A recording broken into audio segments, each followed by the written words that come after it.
এই গল্পটি শুরু হয় প্যারিসে লুকাস নামক একজন প্রতিভাবান কম্পিউটার বিজ্ঞানীর, কিন্তু তার জীবনে একটি অদ্ভুত ও মর্মান্তিক সত্য আসে।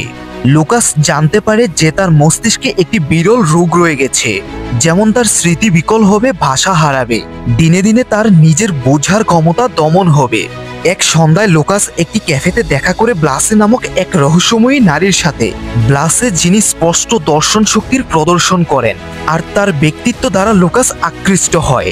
ব্লাসে নানা পারফরমেন্স করে মানুষের মনের গোপন কথা প্রকাশ করতে চেষ্টা করেন। তার জীবন ওই জগতে অদ্ভুতভাবে বিকশিত। লুকাস তার নতুন কম্পিউটারের ভাষা উদ্ভাবন করেছিলেন, কিন্তু তার নিজের কথা বলা ও বোঝার ক্ষমতা ক্রমাগত হ্রাস পাচ্ছে। ভাষা হয়ে যাচ্ছে প্রশ্ন ও অর্থবাক্য। তবু তাদের মধ্যকার মিলন হয় কবিতার মতো, হৃদয় থেকে হৃদয়ে কথা বলা শব্দহীন ভালোবাসা। এক রাতে তারা পৌঁছায় সমুদ্র তটবর্তী সৈকতে, যেখানে শব্দ কম, হৃদয়ের স্পন্দন বেশি। তাদের শেষ মিলন ঘটে ঢেউয়ের মাঝে, যেন এক রূপকাতর মুক্তি। নদীর ঢেউ এসে তাদেরকে ভাসিয়ে নেয় অচেতনভাবে, যেন ভালোবাসা হয় মৃত্যুর ছান্দর্য। এক রূপে তারা মিথ্যে জীবনের সীমা পার হয়। তো এই ছিল একটি সময়হীন ভালোবাসার যন্ত্রণা ও মুক্তির কাহিনী। গল্পটি ভালো লাগলে অবশ্যই একটি লাইক করে নিজেদের বন্ধুদের কাছে শেয়ার করে দেবেন।